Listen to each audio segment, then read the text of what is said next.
Primero, pues muchas gracias. Espero que lo que les ofrezca de información pues pueda servir para algo, sobre todo para discutir y abrir el diálogo, que yo creo que siempre es muy importante.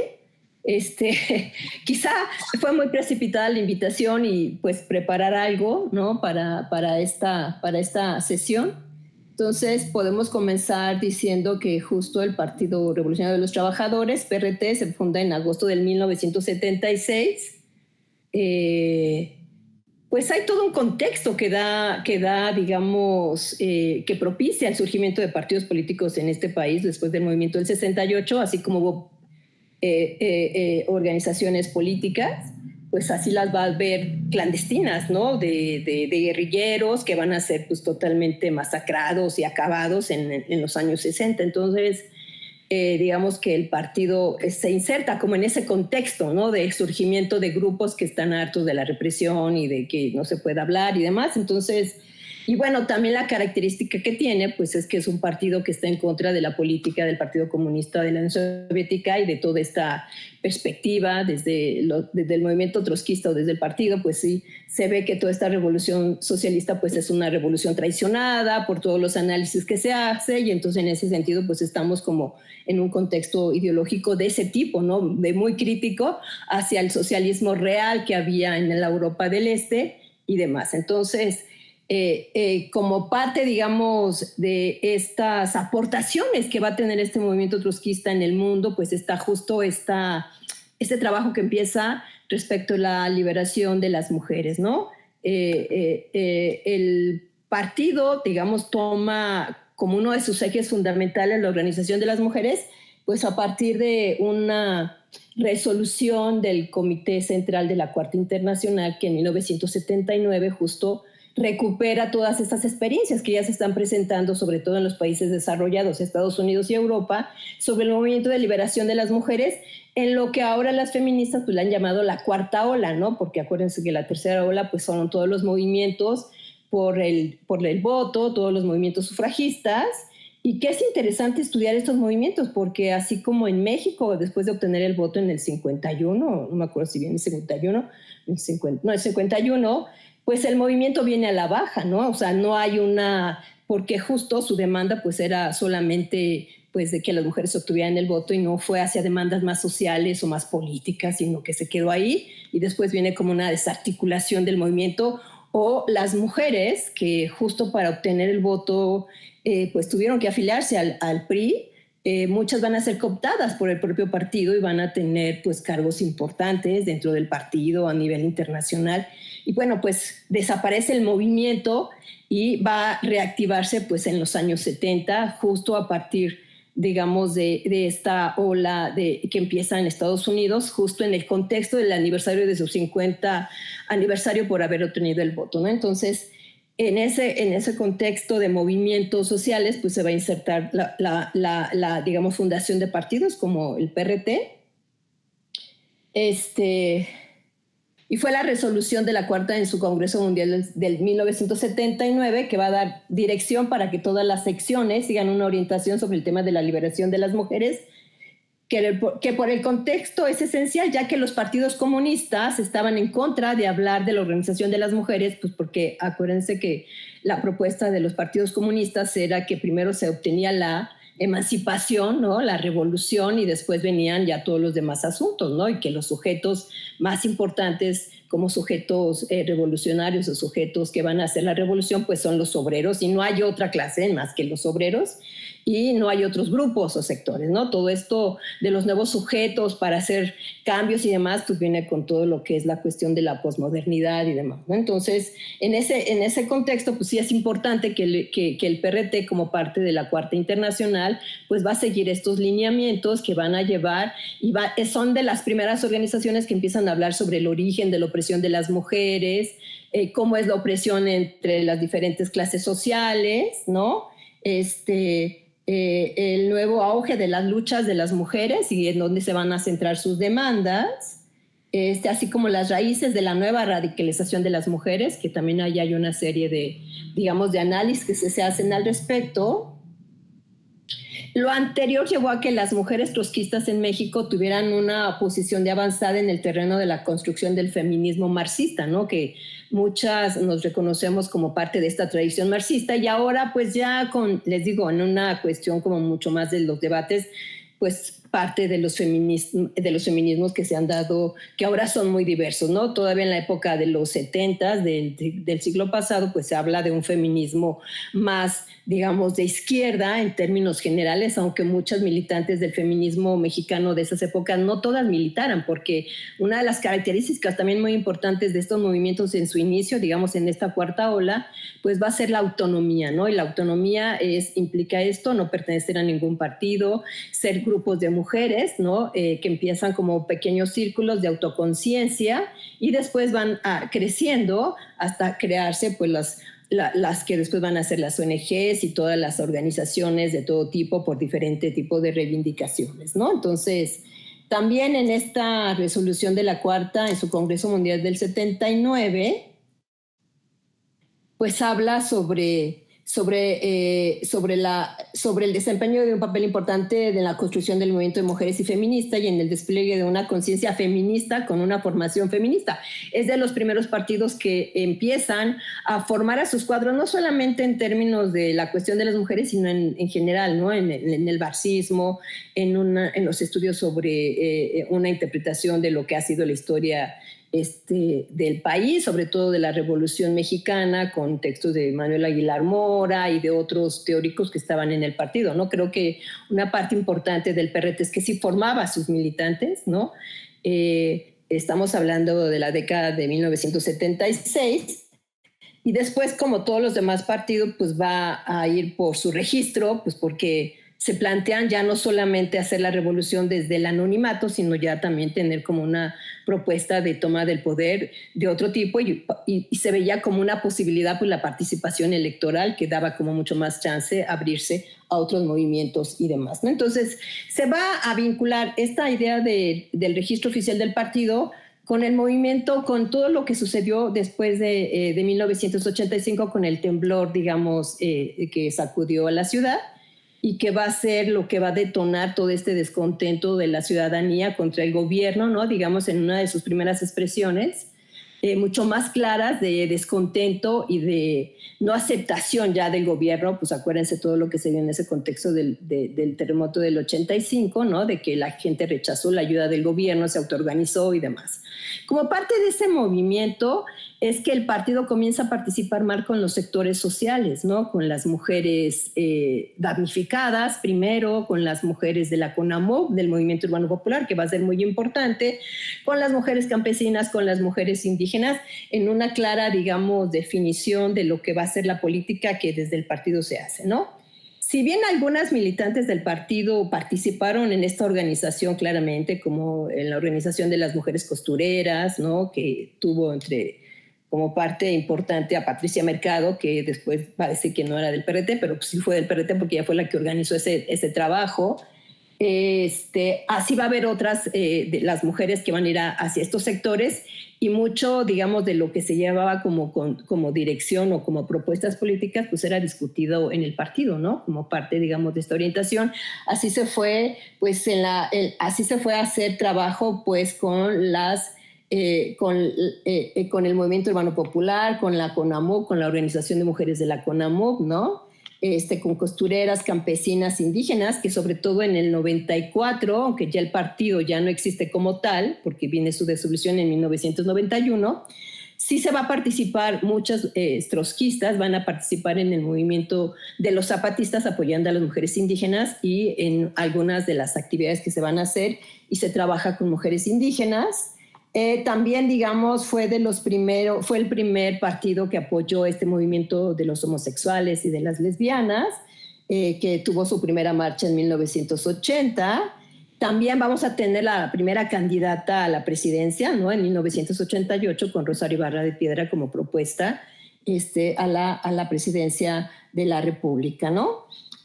Como parte, digamos, también de las cuestiones de avanzada del partido, pues se tuvieron todas esas políticas afirmativas. Es de los primeros partidos, y yo creo que en el país, que empiezan a proponer estas ideas de ante una, digamos, formación y a una experiencia igual para estar en un puesto de dirección en el partido. Las acciones afirmativas era que si estaba un hombre y una mujer, pues se le quedaba a la mujer, ¿no? Siempre en igualdad de circunstancias, en una idea de ir como motivando y, digamos, resarciendo como esta inferioridad de las mujeres, y sí va a haber como mucha posibilidad de, digamos, de darles un lugar, aunque sinceramente se los digo, nunca dejó de ser un partido patriarcal, digo, francamente, y más cuando las mujeres empezaron a denunciar las mismas, digamos, pues situaciones de violencia que va a vivir el propio partido, porque pues no somos un partido que estaba por fuera de la realidad o de toda esta cultura patriarcal. Era obvio que si se presentaran situaciones, y más cuando el partido se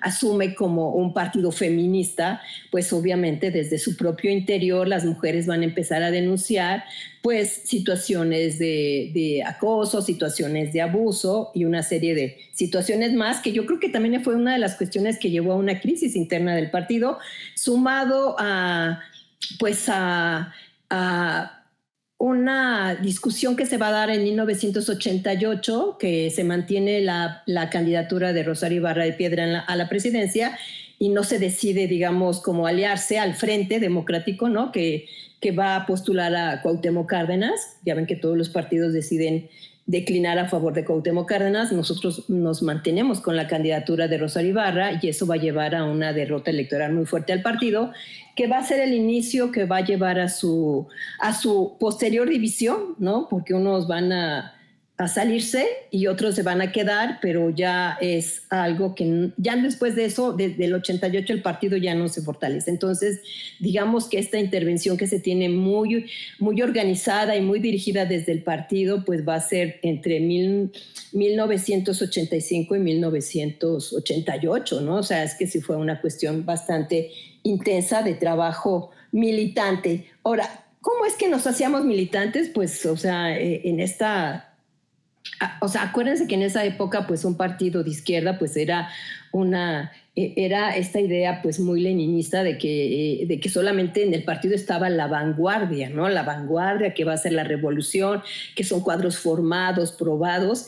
Y todavía cuando en los primeros años de la organización del partido, entre el 76 y el 78, 1976-1978, pues estaba el anonimato, pero más bien hacia afuera. Nos manejábamos con seudónimos y las reuniones eran clandestinas, pero era más bien a partir del contexto que se vivía, no de tanto de que fuera una idea de que no te conocieran, más bien era pues para, pues no que fueras fichado por gobernación y después tuvieras más problemas. Pero después esto, digamos, con la apertura democrática que se va a dar con la reforma política del 78, 79, bueno, la de Reyes Heroles, pues obviamente ya empezó a haber más confianza, más, pues si ya éramos un partido con registro, pues obviamente ya no era necesario que usáramos seudónimos. Entonces, pues o sea, porque era una militancia de izquierda, y eso responde sobre todo a esta juventud que va por las utopías. O sea, mucho de la formación de los partidos de izquierda también está influenciado pues por la Revolución Cubana, ¿no? Por todo lo que significó esto para América Latina. Y bueno, pues de repente uno era cooptado, ¿no? Y pues te creías esta idea de que pues tenías que hacer eso para hacer la revolución y cambiar el rumbo de este país.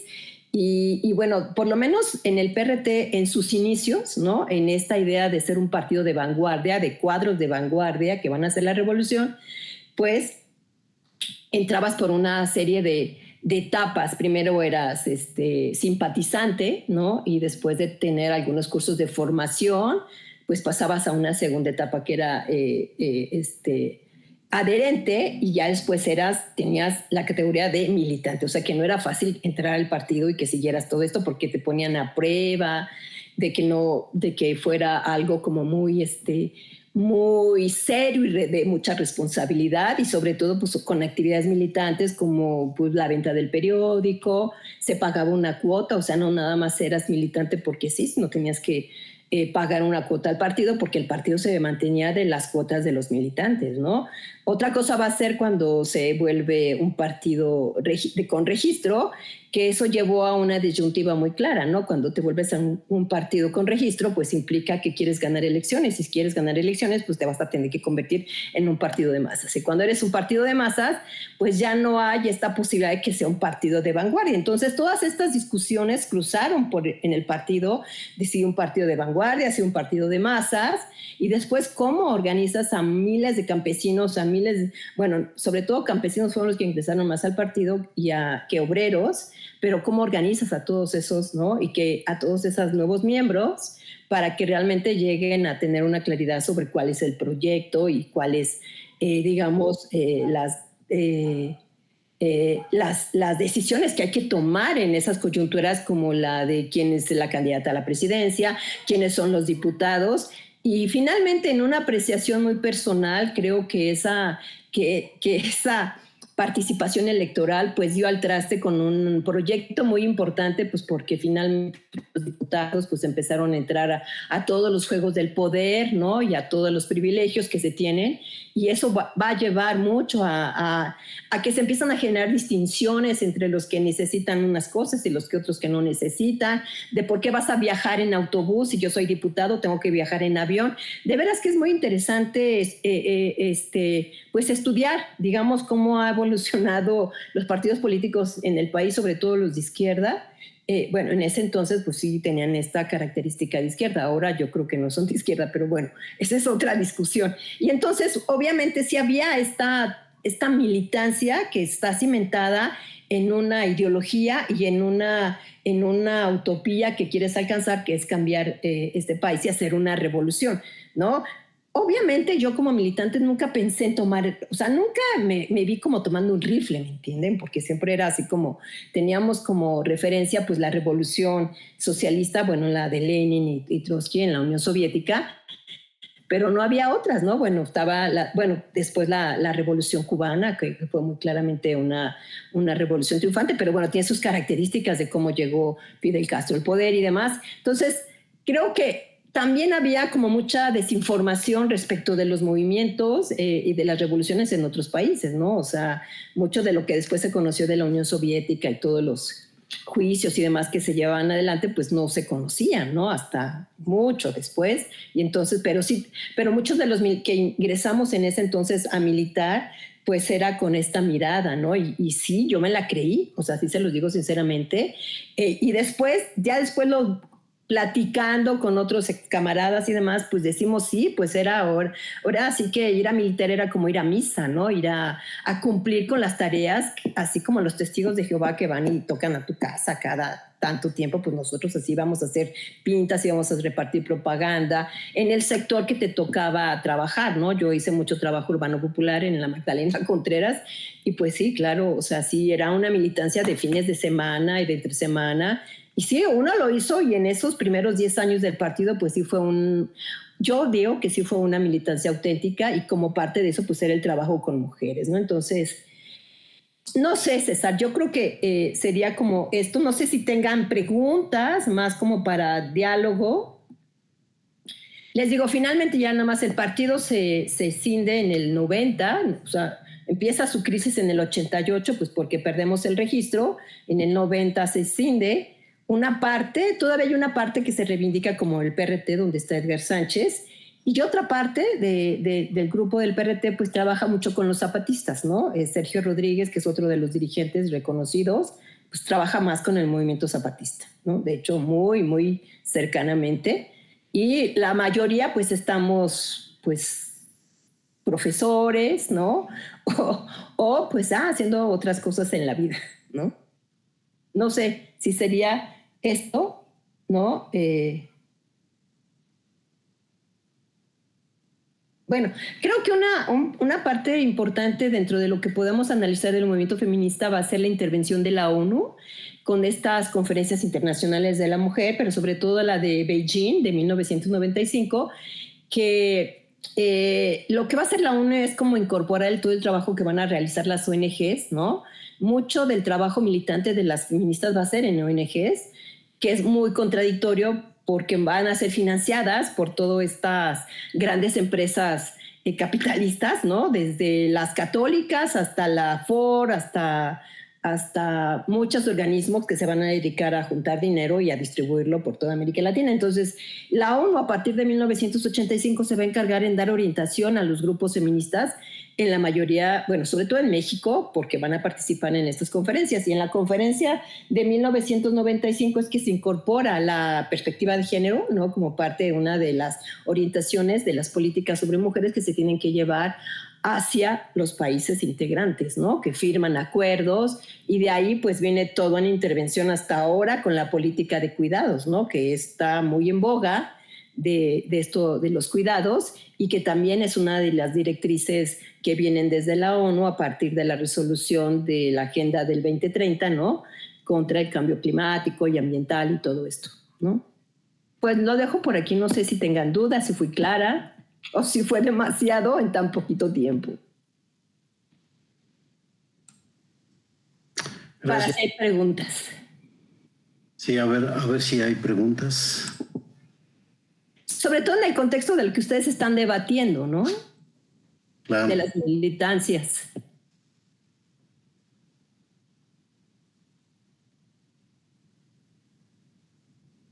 Son tímidos, ¿eh? Luego se tardan en preguntar. Bueno, ¿alguien tiene preguntas?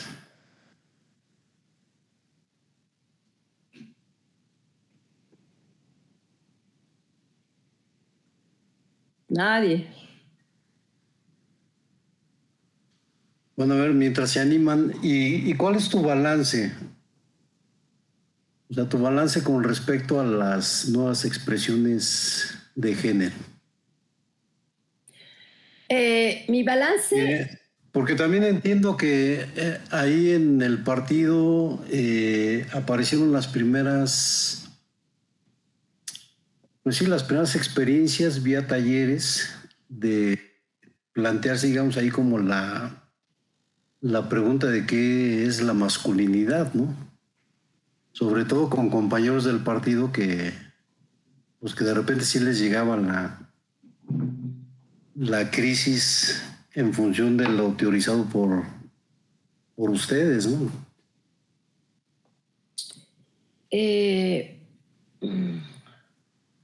Mi balance es que todos estos temas que empiezan digamos, a surgir del acoso al interior del partido va a dar al traste. No se habló mucho de masculinidades porque realmente eran gente como amiga de militantes del partido quienes van a empezar a hacer estas pláticas, pero no directamente los militantes. O sea, si bien hay un movimiento de gays y de lesbianas dentro del partido que va a apoyar el movimiento hacia afuera, no se empezó a hablar tanto de masculinidades. Sí había talleres de formación sobre la cuestión feminista, ¿no? Sobre la liberación de las mujeres y todo esto, sí había formación. El problema es que después de que el partido se convierte en un partido de masas, una vez que tiene el registro, pues ya no hay posibilidad de hacer tanto de formación, salvo digamos, en tus intervenciones, ¿no? En el movimiento urbano popular, con las mujeres indígenas, con las mujeres campesinas. Sí se hacen talleres y sí se hacen experiencias de formación, pero pues se avanza muy poco, sobre todo porque el objetivo era formar para después cooptar al partido, ¿no? A las dirigentes más destacadas que fueran parte del partido, y en algunos casos pues ya eso no se logró. O sea, se tenía como mucha trabajo como de acompañamiento más que de que se convirtieran en militantes del partido, ¿no? Entonces más bien éramos las que éramos militantes del partido los que hacíamos este trabajo con los sectores, y bueno, pues era importante tenerlo, ¿no? Porque sí se formaba en esta perspectiva feminista y demás. Entonces,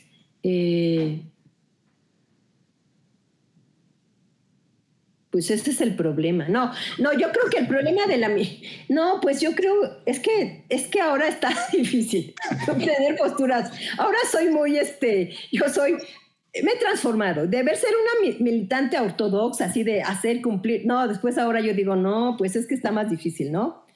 Yo creo que ahora tiene que ser, híjole, no sé, lo estoy reflexionando, ¿no?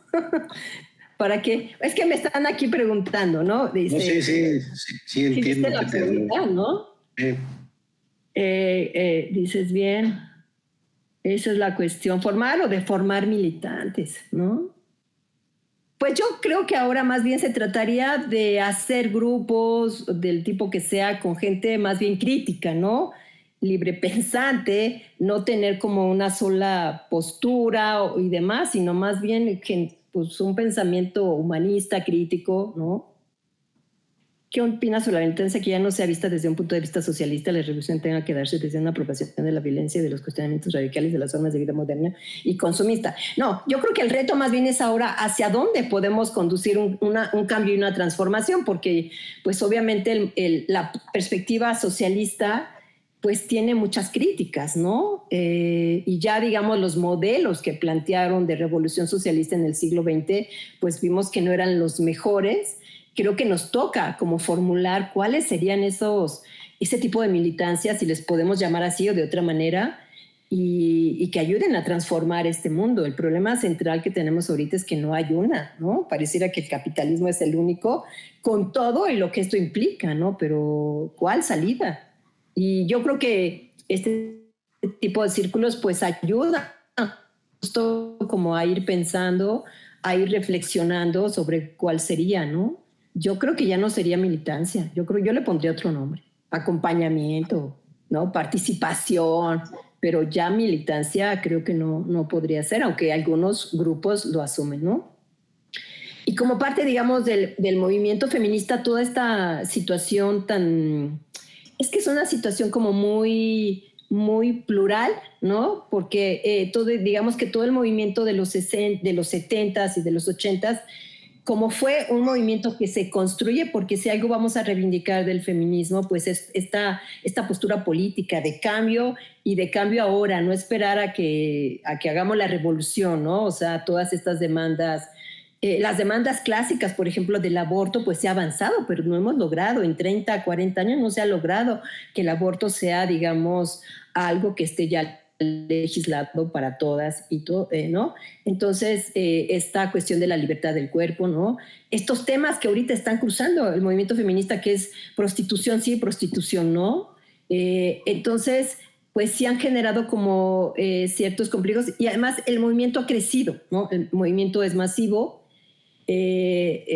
Eso lo muestran por las manifestaciones del 8 de marzo, tanto antes de la pandemia como esta última, que es así impresionante, ¿no? Impresionante. Pero eso no quiere decir que todo el mundo tenga una conciencia feminista, ¿no? Y después de qué feminismo, ¿no? Porque está el feminismo de la diferencia que postula que pues hay que anular a todos los hombres, ¿no? Que casi exterminarlos, ¿no? Entonces hay posturas desde muy radicales a posturas que sí propugnan pues por una igualdad, por una equidad, ¿no? Entre los géneros, pero vienen otros debates como si ya son 2 géneros o 3 géneros o 4 géneros o 5 géneros, ¿no? Entonces, ¿qué fue lo que vino a distorsionar un poco el movimiento feminista? Y creo que sí hay que decirlo también en muchos foros, es esta institucionalización del género, ¿no? Como a partir de las políticas de la ONU, que está esta idea de llevar la perspectiva de género, de crear los institutos de las mujeres, que para algunas feministas es como se acomodan al poder, se acomodan finalmente al mundo patriarcal, ya no son tan radicales y entonces pues ahora hay que combatir a ese feminismo, ¿no? Y digamos, esa es una de las primeras críticas de los 90 que va a llevar a esta división y a que ya no haya una agenda común del movimiento feminista, como sí lo hubo en los 70s, en los 80s, ¿no? En los 90s. En el 2000 creo que es cuando empieza a cambiar y entonces ya no hay posibilidad de ponernos de acuerdo sobre cuál es la agenda que hay que llevar adelante. Y entonces, y como pues también se pretende que no haya autoritarismo ni haya una cuestión, digamos, vertical, pues entonces se abre mucho, ¿no? El movimiento hacia muchas posturas. Y ahora pues tenemos esta cuestión del feminismo trans que plantean, pues, pues cerrar el diálogo, porque finalmente ellas lo que piden es que se les reivindique dentro de este movimiento amplio, dentro, digamos, de las... como las guías del movimiento feminista, ¿no? A ver, es que me hacen... Bueno, dice la revolución.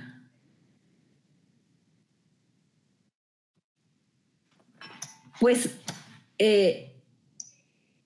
o sea, pues, ¿qué es lo que lo puede llevar? Bueno, o sea, ¿qué es lo que a mí me lleva a llevar a tratar, digamos, de mirar o ver desde otro punto de vista esta militancia? Pues porque creo que no fue lo mejor esta militancia tan ortodoxa, ¿no? Que es como muy cuadrada y que inhibe muchas iniciativas personales, ¿no? O sea, por eso. ¿Cuál es la transición ahora? Pues es justo generar como organismos en donde no haya como este pacto casi casi de sangre, ¿no? Que tú te comprometes a ser fiel, porque esta cuestión de fidelidades pues siempre impide el libre pensamiento, ¿no? Entonces, ¿cómo serían esas organizaciones o esas formas, digamos, colectivas de organizarse? Pues es lo que tenemos que probar ahora, ¿no? Porque pues mucho de la política en este país pues es muy, eh, por, digamos, es muy...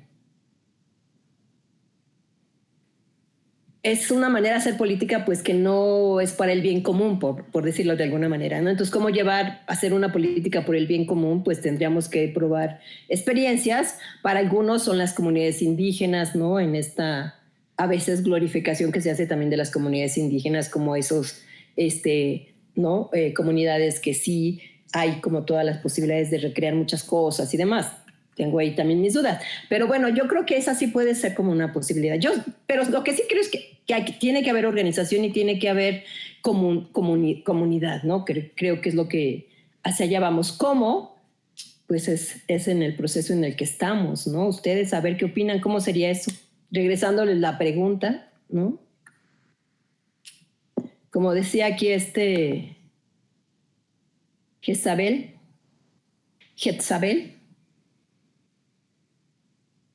ortodoxo, otro tipo de militancia, pues la vida, ¿no?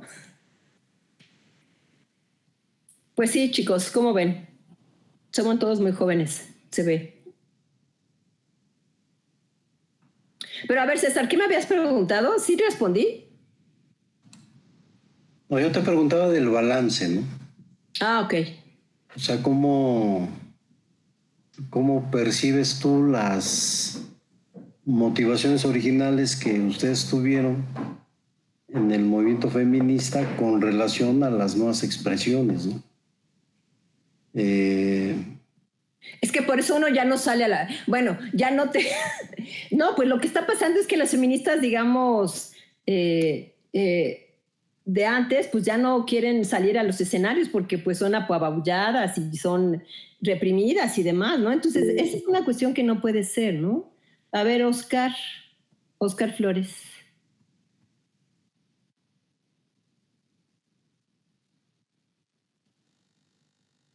¿Pidió la palabra o no pidió la palabra? Me equivoqué, perdón. Ok.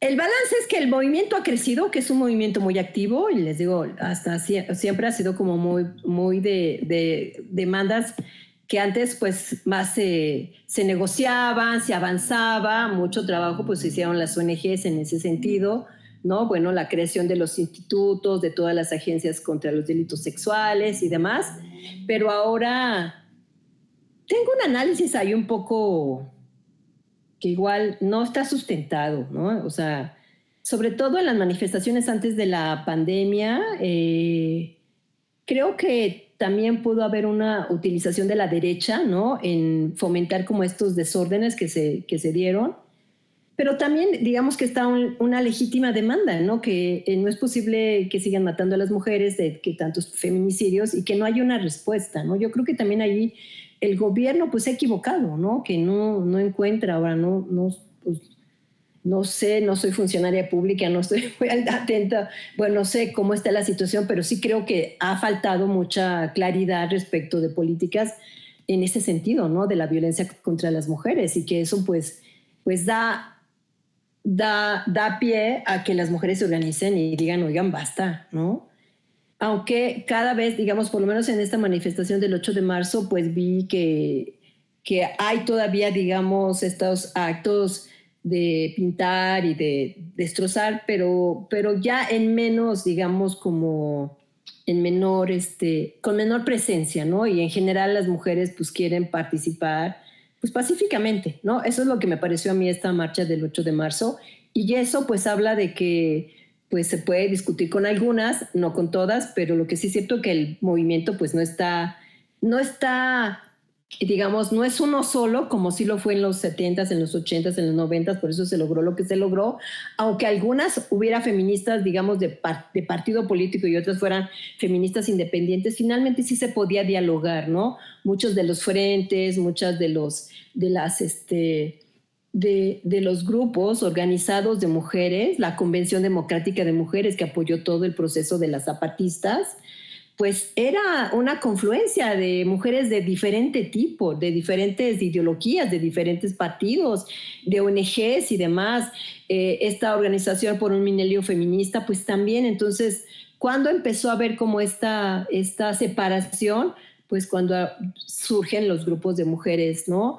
Que están en contra de esta institucionalización o lo ven así, que pueden tener razón en algunas cosas, pero sobre todo, pues, empiezan a tener como actitudes de no apertura al diálogo, ¿no? De ponerle obstáculos a lo que hacen las otras. Eso fue muy visible en los encuentros internacionales de mujeres, sobre todo los encuentros internacionales de feministas de América Latina, en donde ya empiezan a hacerse dos encuentros, ¿no? Ya no es el encuentro de todas las feministas de América Latina, bueno, las que podían participar, sino ya hay un encuentro paralelo de estas que son radicales y que dicen que ya no las representan las otras, ¿no? Así fue como empieza esta separación, ¿no?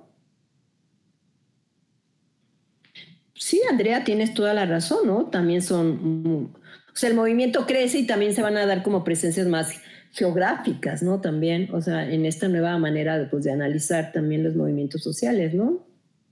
Entonces, esto es lo que se presenta. Entonces, el balance para mí es que sigue siendo muy positivo porque las mujeres siguen en la calle, ¿no? Es un movimiento activo con una serie de complejidades que se tienen que ir resolviendo poco a poco y no de manera violenta. Por ejemplo, estoy en contra de que se le impida hablar a otras simple y sencillamente porque no habla de mí, ¿no? En este caso, las feministas, digamos, más reconocidas como Marta Lamas, Marcela Lagarde, pues esto de que no se les permita hablar de lo que ellas quieran hablar, es una libertad, ¿me entiende? Y si yo como feminista trans o como feminista de una corriente en específico, pues yo tengo también la libertad de hablar y de generar seminarios, generar corrientes y demás, y no se les impide, ¿no? Porque es un movimiento amplio, ¿no? Muy plural y demás. Entonces, pues el balance es que yo creo que sigue siendo un movimiento muy vivo y que, bueno, pues está en este proceso como de definición, ¿no? Y de también cómo se van a ir definiendo los diferentes grupos, ¿no?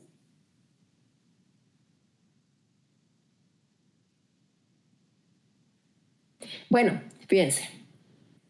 A mí mi militancia política, o sea, fue pues en mis años de juventud, ¿no? O sea, 20 años militando. Y después, cuando ya no hubo partido, porque así fue, me quedé, hagan de cuenta que me quedé sin el objetivo de mi vida, ¿no? Que era militar, porque pues mucho de mi vida se centró en la militancia, ¿no? Entonces, después de eso, pues vi que había otra vida, ¿no? Porque ya no te quedó de otra más que, bueno, ¿qué vas a hacer? No te podías ir al Partido Comunista ni al PMS, ni al, bueno, lo que después fue el partido, el PMS y luego el PSUV, ¿no?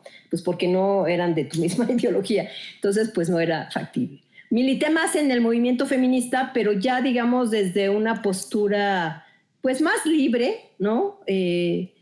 Más como, por ejemplo, editamos una revista que se llama Cuadernos Feministas, digamos que esa es mi forma de militancia ahora. Hacemos una revista desde 1977, que fue parte, digamos, de lo que yo seguía haciendo. Y después de dejar de militar y de que tampoco era viable formar grupos feministas, porque, bueno, tienes amigas y tratas de impulsar algo, pero no se da, más que este proyecto de Cuadernos Feministas, pues dije, pues voy a terminar la carrera, ¿no? Que no había terminado Letras Hispánicas. Luego pues ya luego tuve un hijo, ¿no? Que nunca me había planteado tener un hijo, entonces tuve un hijo, tengo una relación de pareja y después decidí pues hacer una maestría.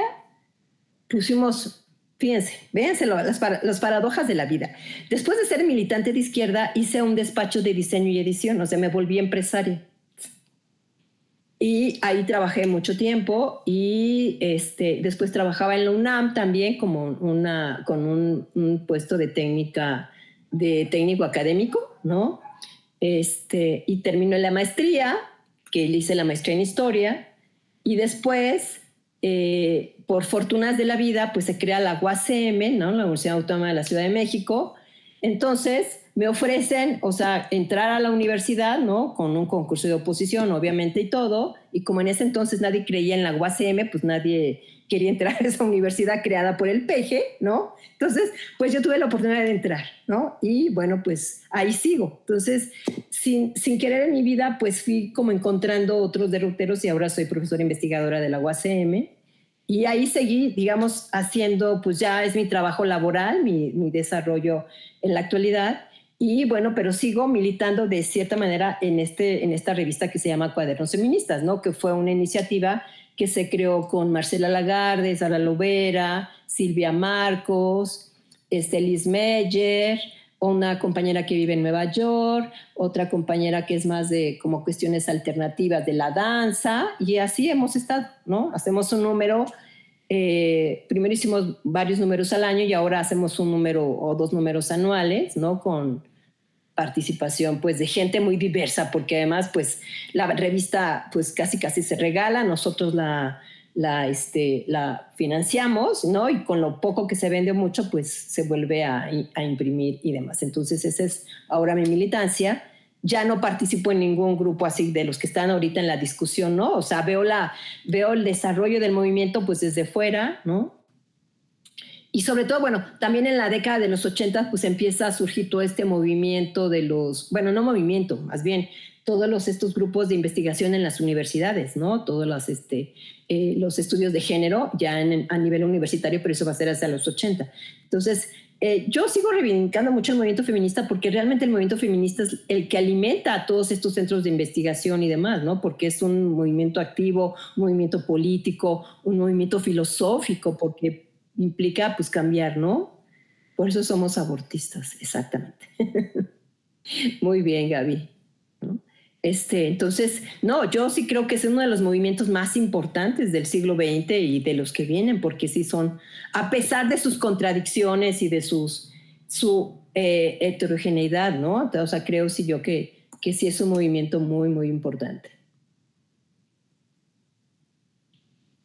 ¿Alguna otra pregunta? ¿Quién más? Sí contesté la pregunta esta de cómo va.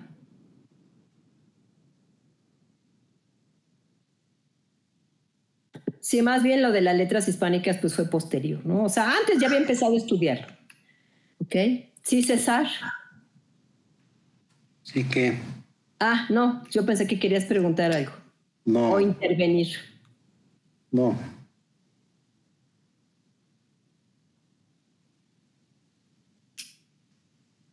Pues no hay más preguntas. Yo sí tendría una pregunta. Adelante. Este seminario va en relación a los mitos de los géneros.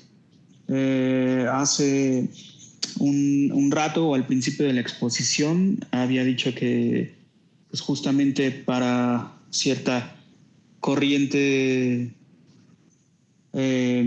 pues de corte marxista pareciera ser que primero es la lucha de clases y todo lo demás está subordinado. O sea, es primero la liberación proletaria y después viene la liberación de la mujer, en este caso, como creo que lo planteó. Este seminario va de mitos. Entonces quisiera hacer 2 preguntas. Uno, ¿cuáles fueron los mitos, si es que hay, pues que se cayeron de su etapa más militante? Y por otro lado, si usted logra identificar mitos actuales, pues de corte feminista, justamente en el asunto de las militancias de los géneros.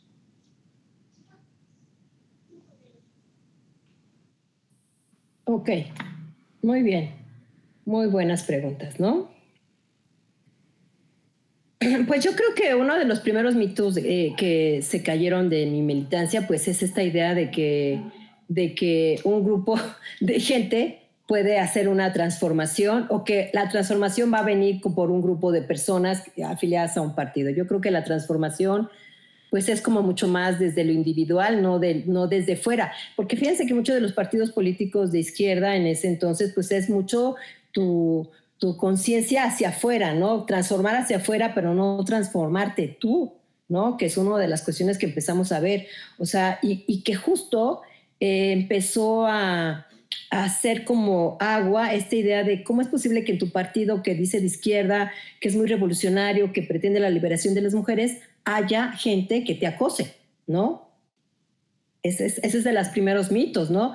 Entonces, no solamente es la transformación de lo de afuera, también viene con una transformación personal, con una conciencia realmente de ser congruente con lo que haces, no solamente hacia afuera, ¿no? Como un líder echándote un discurso o lideresa echándote un discurso, sino tú también con ser congruente y cómo eres consecuente con eso que difundes hacia afuera, ¿no? Entonces, creo que, o sea, lo personal es político, ¿no? Y eso fue un poco lo que plantearon las feministas y trastocó mucho el hacer político, ¿no? No nada más es la cuestión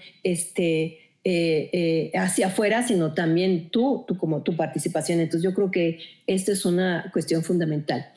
Creo que a lo mejor no me expliqué bien. Al inicio el Partido Comunista era el que planteaba que primero había que hacer la revolución, ¿no? Socialista y después vendría la liberación de las mujeres. Nuestro partido, el PRT, planteaba una cosa distinta. Eso fue, digamos, la cuestión más innovadora que hizo este partido, ¿no? Que era, había que al mismo tiempo que hacer la revolución socialista, pues vamos haciendo la liberación de las mujeres con proponer su, primero, discusión sobre cuál es el origen de la opresión de las mujeres, las diferentes opresiones que hay, ¿no? Y cómo esta opresión no es lo mismo para una burguesa que para una proletaria y todo esto que ahora lo retoma el feminismo para hacer un análisis dentro de lo que es la interseccionalidad, ¿no? O sea, no solamente tomar el género, sino también tomar la raza, tomar la clase social, la edad, una serie como de otras particularidades para que no sea solamente una cuestión muy basada solamente en el género, sino tomar otros elementos. Entonces, de entrada, digamos, eso fue lo que hizo el partido, ¿no? Ahora, ¿cuáles son de los mitos que hay que desechar del feminismo? Pues de que no todas las mujeres son buenas, ¿no? Y que todas las mujeres son pacíficas y que todas las mujeres no. Creo que un mito que hay que echar abajo es que también las mujeres somos patriarcales, que también las mujeres somos violentas, que también las mujeres somos egos y que también, digamos, lo que pasa es que a veces no se habla desde las otras perspectivas de los hombres y cómo pueden sufrir, digamos, también, o cómo pueden asumir este patriarcado y hasta dónde también a los hombres este patriarcado pues les ha implicado una serie pues de obstáculos y una serie de cosas, ¿no? La cuestión es que mucho de eso tendrían que hacerlo los hombres, ¿no? Cómo empezar a discutir su ser en un sistema patriarcal y cómo irlo cambiando. Que en ese sentido yo sí creo que las mujeres llevamos algo adelantado, ¿no? Pues porque empezamos a organizarnos, pues porque éramos pues más oprimidas que los hombres, pero eso no quiere decir. Entonces yo creo que esto es muy importante. Por ejemplo, no toda mujer política es feminista, ni toda mujer me representa a la que está haciendo política en la actualidad, pues porque muchos pues tienen conductas pues muy patriarcales, ¿no? Todavía y no el ser mujer no te dice que seas totalmente feminista y congruente con tu vida, ¿no? Entonces yo creo que eso es uno de los primeros mitos que hay que sacar, ¿no? Aunque se enojan, ¿no? De que cómo puedes hablar en contra de una mujer. No, pues no es que hables en contra de una mujer, sino solamente analizas algunos aspectos y sobre todo, digamos, en la recuperación de la historia de las mujeres, que yo creo que sí eso es muy importante, pues cómo haces estudios de género, que además creo que se han tergiversado, porque hacer estudios de género no solamente se tiene que hablar de las mujeres, también se tiene que hablar de los hombres en esos mundos que estás tú presentando y demás, ¿no? Entonces, eso también es algo que tendríamos que reformular.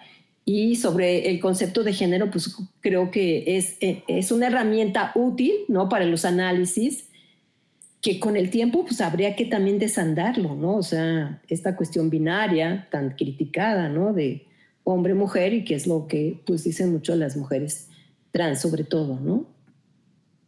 No sé, Carlos, si quedó contestadas tus preguntas. Sí, muchas gracias. Perfecto. No, gracias a ti. ¿Alguien más, Jenny? Bueno, yo le añado a la pregunta que te hizo Carlos. A ver. Según yo, no puede haber feminismo, sino feminismos en plural. Exacto. Porque pues, no se sabe qué es lo femenino. Uh-huh. Y lo mismo va para los otros géneros. Sin embargo, lo que yo sí percibo, digamos, es como una inercia muy generalizada de ciertas lecturas feministas y también de los otros géneros, que se van como imponiendo como una suerte de política pública que ahora está adquiriendo rasgos de legalidad. No sé si se entiende lo que estoy tratando de decir. ¿Un ejemplo? Pues, por ejemplo, la norma que existe, la norma legal que existe, de que a toda acusación hecha por una mujer no requiere, digamos, la prueba, ¿no? Sino que se inicia el proceso judicial y el acusado o los acusados son responsables de demostrar que no son eso de lo que se les acusa. Pues, con eso me refiero pues que en el contexto del pleito de géneros pues hay ciertas lecturas que se están traduciendo en política pública y simultáneamente se están traduciendo en lenguaje jurídico o en norma jurídica. Y yo creo que ahí hay un riesgo muy, muy serio, pues porque pues sí, las afectaciones a ciertas poblaciones pues se empiezan a dejar sentir, ¿no? Y esto, más allá de a quién le correspondería introducir, digamos, ahí un elemento de sensatez o un elemento, digamos, de cordura, pues me parece, digamos, que a lo que se está dando lugar es como una suerte como de es como ya muy difícil diferenciar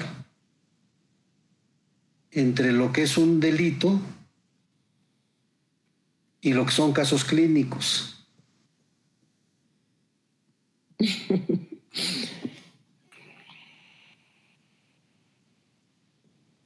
¿Qué es como yo lo veo?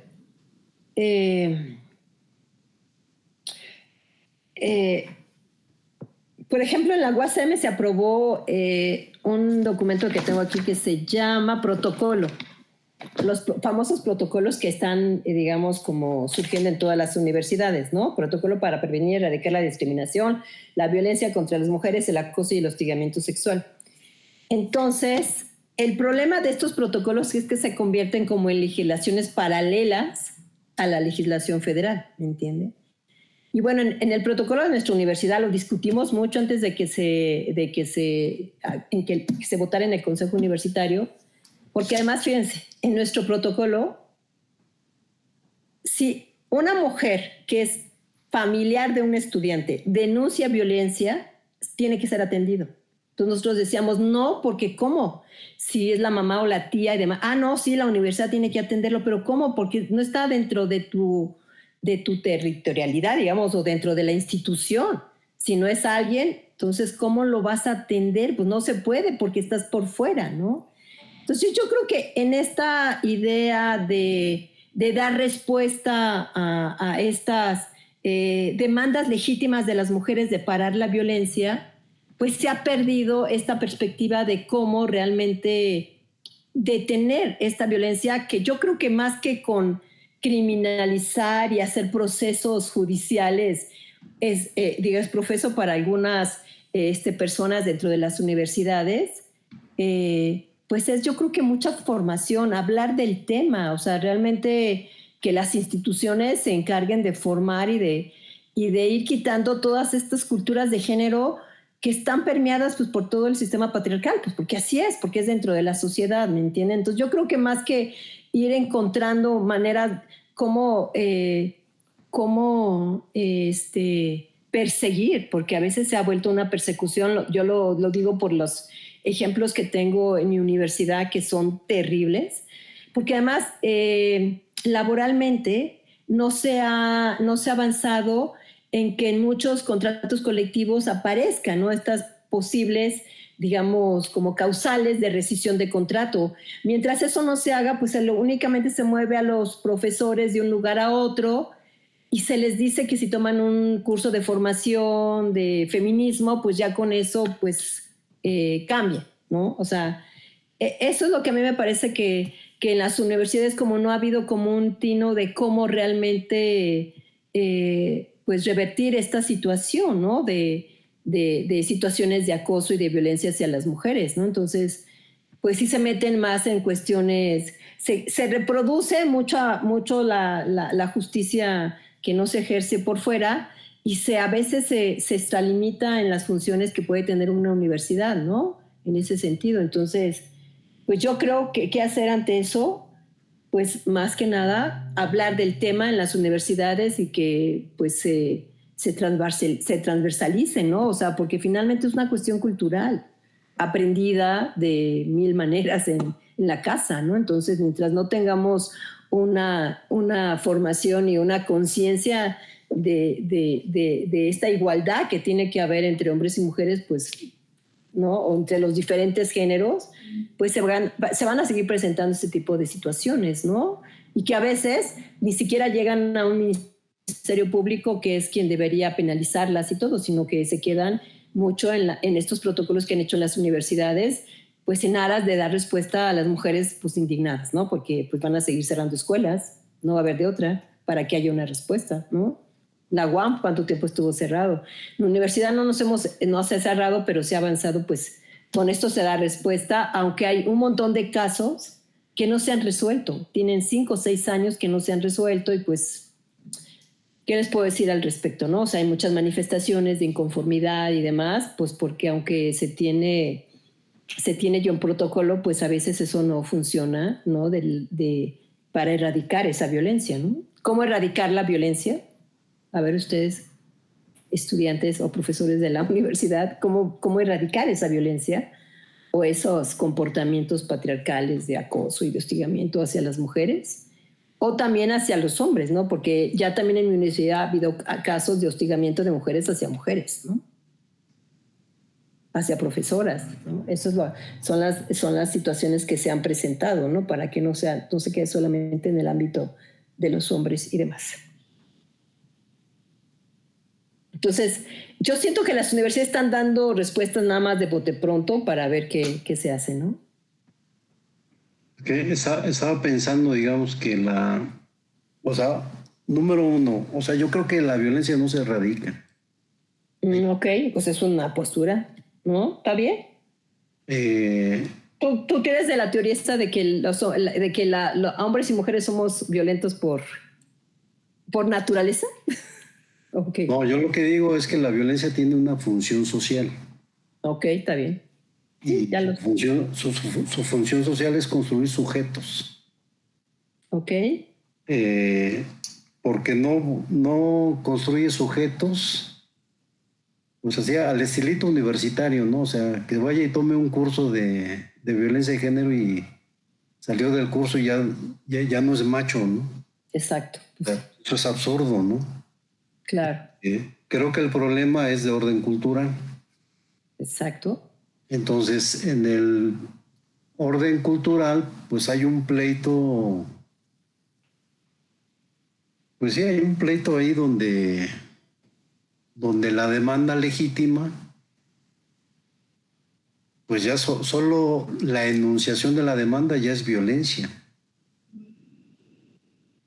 Aunque el otro violento tenga mayor responsabilidad, pues.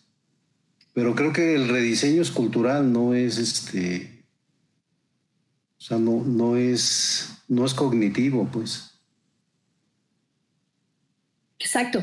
Y fíjense que además no sé en algunos casos, pero en mi universidad hay el rollo de la compensación económica, ¿eh? Que eso es más también una cosa a debatir, ¿no? O sea, se le da compensación a la víctima. A la víctima, claro, con dinero. O sea, dices tú, o sea, sea la cantidad que sea. O sea, está también, ¿no? Grave. Yo no sé si también en otros protocolos, pero bueno, por lo menos en la universidad hubo un caso así, ¿no? Además de que pues al profesor se le cambió de plantel y no puede regresar a su plantel pues hasta que la víctima pues termine, ¿no? Concluya sus estudios. Que eso puede ser pues tiempo, ¿no? No es... Entonces, eso sí es lo que hay que reflexionar, pero a veces... Sí, tienes razón, claro, pero no debería ser así, ¿no? Que el discurso de género, pero pues es lo que está acarreando, ¿no? Y eso es lo que hay que reflexionar, porque también sí, es muy violento. Sobre todo en las últimas manifestaciones, algunos feministas se han mostrado muy violentos, ¿no? Justo lo que se combate, pues se reproduce. Y a veces se valida, ¿no? O sea, se valida socialmente, porque en esas manifestaciones del 8 de marzo, el que alguien destruya, ¿no? Que eso también es violencia, pues se dice, ella sí me representa, ¿no? Yo decía, no, a mí no me representa, ¿no? Pero ya, digamos, en el movimiento social y en esas manifestaciones, pues la gente lo ve como algo que justifica, ¿no? O sea, ante la violencia, digamos, de género, de los hombres hacia las mujeres, pues entonces es válido la otra violencia. Pues yo digo que no. Aunque, como dice César, pues la función social de la violencia, pues es también para equilibrar, ¿no? Hay unos teóricos que dicen, ¿no? Para mantener cierto control. Las guerras y todo eso, ¿no? No sé si va en esa teoría, ¿no? Que yo alguna vez la estudié, ¿no? O sea, el hecho de la violencia como una manera de mantener el equilibrio. Voy a decir algo irreverente, ¿eh? Dilo, pues. Alguna vez platicaba con unos pacifistas y yo les planteaba pues que el pacifismo es una forma muy violenta de intervenir, porque el pacifista dice no tomar partido y sin embargo sí lo toma. Claro. Entonces, hay como un discurso medio hipócrita ahí, pues. Porque dicen no tomar partido, pero en los hechos sí toman partido. Exacto. Sí, no, por supuesto. O sea. Y la posición genera violencia, o sea, es otro bando en la guerra, pues. Pues entonces, sí, como la gente que dice que no va a votar. ¿No es cierto? Sí. Es muy difícil imaginar un mundo sin violencia, pues. Sí, tienes razón. Te digo que yo tomé un curso sobre la violencia. ¿Cómo se llamaba? El uso de la violencia en la historia o en la cosa por el estilo. Una maestra que tuve, que fue un curso muy bueno sobre eso, ¿no? Que te hace como reflexionar sobre la utilización que se ha hecho a través de la historia de la violencia, ¿no? O sea, y sí, y ahí el debate de si es algo intrínseco al ser humano o no, y hay muchas teorías al respecto, ¿no? Sí, digo yo, más allá de si es algo intrínseco o no es algo intrínseco, o sea, nuestras formas de relación son violentas. No conozco yo una relación de pareja. Sí, Tranquila. Sí, tengo toda la razón, claro, porque además muchos dicen, ¿no? Justo es esa, que quizá en las relaciones de pareja es como más se evidencia o se muestra estas relaciones violentas, ¿no? Sí, claro. Y acá en Iztacala hay muchos profes que se dedican a hacer violentómetros, cosas de semaforitos, ¿no? Ajá, sí. Y pues yo digo, o sea, tú haces un violentómetro y es un acto violento. Pues sí, sí. Decirle al cabrón que grita que es un gritón y que está haciendo violencia, pues es violentarlo, pues. No, bueno, yo creo que sí, yo lo que sí observo en mi universidad es cómo las mujeres violentan a los violentadores. Hay una campaña contra un profesor que ya, o sea, fue juzgado por el Ministerio Público, ya hubo una resolución y demás, y no lo dejan, o sea, no lo dejan. O sea, ponen su imagen en toda la universidad y él es un... Dice, qué manera de violentar. Yo no sé cómo ha aguantado el profesor, sinceramente. Pero además avalado institucionalmente, ¿eh? Nadie dice nada, nadie decimos nada. Yo creo que ahí es una autocrítica. ¿Por qué no quieres ir con ellas? Porque te van a tomar como un antifeminista, ¿me entiendes? O sea, y no sabes. Si una vez me hicieron una campaña, ¿no? Justo, acordándome, justo me propuse para ser candidata al Consejo Universitario y me sacaron un rollo de que yo no había defendido a una chica que se había peleado con un estudiante. Pues si ni era mi estudiante, ¿yo por qué me iba a meter en un pleito entre estudiantes, no? O sea, a mí no me correspondía. La estudiante no se vino a quejar conmigo, ni me vino a decir, este alumno suyo me está violentando. O sea, entonces, pues me dijeron que yo, ¿por qué no había defendido al estudiante? No era una buena candidata para el consejo universitario. Pues vean, yo también he sido ya objeto de violencia, ¿no? Y entonces, pues, sí, tienes razón. No, las de mi universidad son, no, de armas tomar. No, yo por eso mis respetos. Y bueno, eso es parte de los mitos que hay que pues tirar, ¿no? O sea, que no porque tengas una postura, pues tienes que arrasar con todo el mundo. No, se cierra el diálogo. Creo que eso es lo más terrible de todo esto que está pasando, que se cierre el diálogo y la posibilidad de, pues, debatir, ¿no? Puntos de vista. Pero es lo postura. Que más hay, ¿no, Ana María? Exacto, es lo que se está cerrando más en la actualidad, claro, ¿no? Que somos incapaces de poder defender nuestras ideas y vamos hacia un oscurantismo, que una represión de la palabra, de todo saber. Entonces, sí, eso es lo que a mí me parece que es más grave, sobre todo en los movimientos feministas, ¿no? Esto que le pasó a Marcela Lagarde en la Complutense de Madrid, que no la dejaran hablar, pues dices tú, oye, o sea, yo puedo tener mi postura, pues yo armo mi grupo, yo armo mi movimiento, yo genero mi teoría y pues yo hablo en donde yo quiero hablar, ¿no? Pero eso de ya impedir que hable el otro, la otra, pues eso sí ya es muy grave, ¿no? Y eso sí hay que, pues, criticarlo y tomar partido, digo yo, ¿no?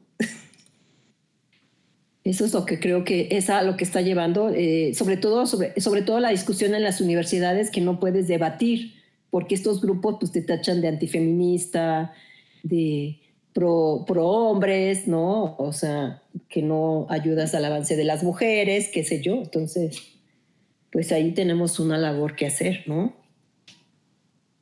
Sí, un rollo de formación, de conciencia, lo que tú decías, ¿no? De cambio cultural. O sea, y ya sabemos que los cambios culturales pues, son los más difíciles de hacer y no se hacen por arte de magia, ¿no? Por más protocolos, por más paridad, por más avance en términos jurídicos a favor de las mujeres, pues no hay un avance real, ¿no? ¿No? Sí, yo lo decía porque me parece que todos esos movimientos más bien a lo que abonan es a una cultura de la confrontación. Y creo que no, o sea, no es una buena ruta, pues. Y no es una buena ruta justo por los efectos que está teniendo, ¿no?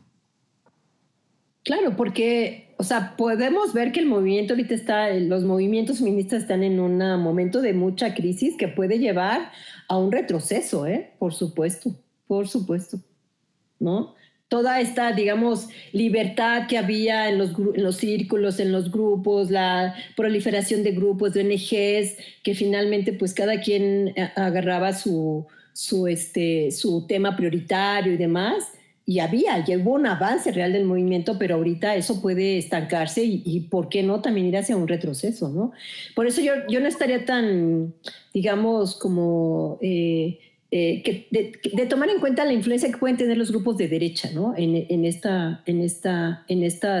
estos grupos, ¿no? Que se están generando. Porque como son anónimos, ¿no? No te dan la cara, pues nunca sabes pues, de dónde vienen. Digo, sería una invitación a que puedes tener la postura que tengas, pero pues sobre todo el diálogo, ¿no? El debate.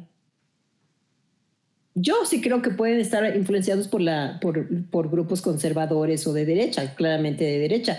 Y eso sí llevaría a un retroceso del movimiento, ¿no? Como ahora muchos pues piensan que todas las feministas son violentas, ¿no? Ya deja tú que sean abortistas o no, son violentas, ¿no? Entonces,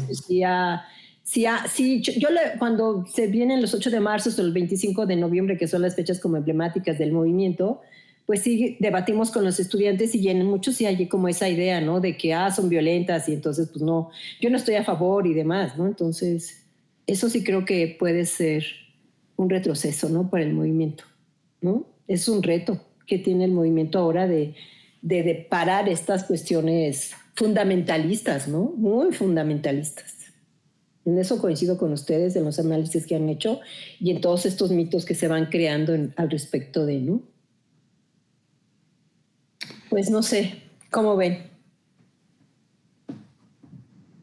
Pues alguien que tenga una reacción o una pregunta.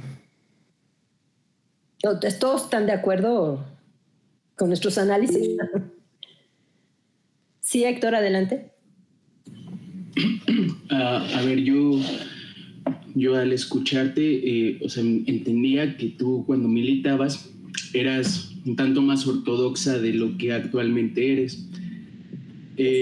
Ahora tú visualizas a estas feministas que son radicales, ¿no? Pueden llegar a ser muy violentas, pero parece en el proceso de tu vida lo que haces es bajarte un tanto, ¿no? Voy a atreverme a usar esta expresión de la posesión de la verdad, ¿no? Y te pones un poco más en la problemática, ¿no? En lo complicado que es asumirte en esa verdad, pero yo percibo que hay una gran necesidad de apropiarse de esa verdad, de asumirse como la vía, ¿no? He escuchado compañeros que dicen literalmente la revolución será feminista o no será, ¿no? Ensalzando que la única voz que va a poder cambiar esta situación pues son las chicas. A pesar de que yo no dudo de la potencia que ha adquirido, me pregunto desde tu óptica, ¿cómo es que has pasado por este incursus para poder bajarte de ese lado, ¿no? De poder establecer el diálogo, ¿no? De posicionarte en un punto mucho más crítico, o si lo quieres ver de esa manera, claro, pero de cierta manera, ¿cómo tú desde tu mirada, cómo cambiar esta digamos, paroxismo que se da entre las chicas para poder asumir el rol de la verdad y a partir de ahí justamente producir pues estas repeticiones de la misma violencia que es el proyecto de Occidente, por ejemplo, ¿sí? El aniquilamiento, la violencia, la crueldad, ¿no? Este tipo de cosas que tienden a excederse. Pues ¿tú qué has hecho para poder bajarte de todo ese tipo de enunciados, por ejemplo? Bueno, pues veme las canas. La vida, ¿no? O sea, yo creo que es eso y pues las lecturas, observar. Creo que mucho, digamos, lo que me dio la militancia de información política, pues eso me ha ayudado, ¿no? Que tuve una formación política desde muy chava y eso no lo he perdido de ser crítica. Luego, también la formación en historia me dio un panorama del país, ¿me entiendes? O sea, para mí la historia me transformó, más que la literatura, la historia, porque pues me he especializado más en el siglo XIX, entonces, y cada vez veo más sobre... Siempre estoy como muy actualizada respecto de la historia, y eso te da también otra perspectiva, ¿no? De no ver todo a partir de ahora, sino también como una proyección del pasado visto en el presente, ¿no? Entonces creo que eso es parte, ¿no? De lo que me dio esta posibilidad de apertura, ¿no? De que no ni siquiera seguí una misma disciplina, ni una misma, y una militancia que se troncó. Yo quizás si siguiera el partido a lo mejor seguiría ahí, ¿no? Y nunca hubiera incursionado en otros ámbitos, pero pues finalmente, pues afortunadamente el partido se deshizo y yo tuve que buscar otros derroteros porque yo me veía ahí como mi proyecto de vida, ¿no? Hacer la revolución. Y si me hubieran mandado a tomar un fusil, quizá lo hubiese tomado. Pero después todo este acercamiento a la historia, pues también me dio una proyección sobre esa propia militancia que yo hice, ¿no? Porque, por ejemplo, yo tenía totalmente desconocimiento de los movimientos armados. Después, pues ya tuve conocimiento, pero igual pude haber entrado en un movimiento armado, ¿no? La Liga 23 de septiembre, ¿no? Entonces, creo yo que es eso lo que me ha permitido, y bueno, pues después entrar a la universidad a trabajar, estar en contacto pues con el conocimiento, que yo creo que es lo que te abre también mucho, y pues no, ya mi periodo ortodoxo ya lo había perdido. O sea, entonces ahora soy como mucho más, pues más abierta, ¿no? Y más relajada, porque yo creo que también tener una postura tan cerrada pues te llena de mucha estrés y cosas por el estilo. Y bueno, que finalmente no milito ahorita en ningún lado, y lo que hago, lo hago porque quiero, ¿no? Como esta revista que hacemos, que también es, o sea, entran diferentes feminismos, diferentes posturas, no es una sola directriz ni nada por el estilo, ¿no? Entonces, eso es lo que a mí me ha permitido tener como esta visión o una perspectiva mucho más abierta y cosas por el estilo, ¿no? Qué bueno que doy esta visión. ¿Sale?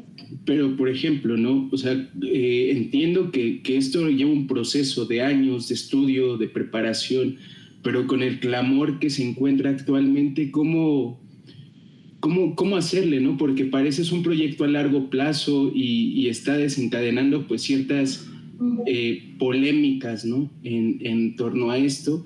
Entonces, pues tal parece, no sé si usted esté de acuerdo, pero no hay como a lo próximo, no se ve como una viabilidad o algo que permita la apertura a justamente lo que comentabas de analizar y discutir todos estos temas que se dan en la universidad como formativos, esta apropiación de los discursos del género por la universidad, que son pues plenamente impotentes, ¿no? Que son plenamente orquestados por el intelectual o por cualquier tipo de funcionario de la universidad. Entonces, digamos, el espacio está muy volcado en un caos, o ¿qué se podría hacer? Sé que es una pregunta bastante complicada, pero vale la pena escucharte. Pues fíjate que yo creo que yo ahora soy muy partidaria de Bernard Morin, ¿no? Y este sistema y esta cuestión de la complejidad, que finalmente pues no hay verdades absolutas ni hay un solo camino. Tendríamos que irlo armando, y creo que esto es lo mejor, ser como más abierto, ¿no? Hacia situaciones, expresar tus puntos de vista y aceptar que te puedes equivocar. Pero al aceptar que te puedes equivocar también está en apostar por algo, ¿no? Tener una postura clara y abierta, y puede que te equivoques, pero yo creo que lo más importante es eso, ¿no? Que te des el chance de expresarte y de asumir tus posturas. Por ejemplo, yo ahorita puedo decir, yo voy a votar por Morena, y para mucha gente le diría, ay, ¿cómo? Sí, pues sí, sinceramente, ¿no? Dentro de este panorama, mismo César me diría, ¿cómo vas a votar? No, pues sí, porque tengo una postura, analizo cómo está la situación y yo digo, pues no hay otra, porque si no votas, pues es votar por la derecha. Y yo no voy a votar por la derecha, digo, mi historia, no, o sea, sería el peor error de mi vida, o sea, sería no ser congruente. Yo creo que de lo que se trata es de ser congruente con tu vida personal, con tu vida profesional, con tu visión política, con tu visión filosófica de la vida. Creo que es eso, ¿no? Ser congruente, que es lo más difícil, ¿no? En los seres humanos. Y yo creo que pues es difícil de lograrlo, pero ante todo pues ser auténtica, ¿no? Decir, yo tengo, y me puedo equivocar, ¿no? Y eso yo creo que es a lo que a veces no nos queremos arriesgar y queremos ir siempre como decir, yo voy hacia lo seguro. Pues no, en esta vida y después de la pandemia ya no hay nada seguro, ¿no? Y sobre todo con esta presencia del capitalismo tan, pero tan devastador en todos los sentidos, ¿no? O sea, realmente, o sea, hay que ser optimistas porque si no, pues sí te deprimirías, ¿no? Yo, por ejemplo, la situación que veo para los jóvenes y las mujeres, hombres y mujeres, pues está bien canijo, ¿no? O sea, veo que no, o sea, al contexto que yo viví, ¿no? En los 70 de tener una opción de poder cambiar el mundo, pues ahora la juventud no tiene ni siquiera esa opción, ¿no? O sea, porque ¿hacia dónde vas? ¿No? Por más dogmática que fuera militar en un partido de izquierda, pues tenías esa utopía, ¿no? Alcanzarla. Ahora, pues, ¿qué papel juegan las utopías, no? Más bien son todas las distopías lo que está como más presente, ¿no? Entonces, pues yo te diría eso, ¿no? Que mucho, yo creo que la experiencia y sobre todo, pues tratar de ser congruente con lo que haces, con lo que dices y pues en tu vida personal y profesional y en todos los ámbitos donde te mueves, ¿no? Creo yo, eso podría ser, ¿no?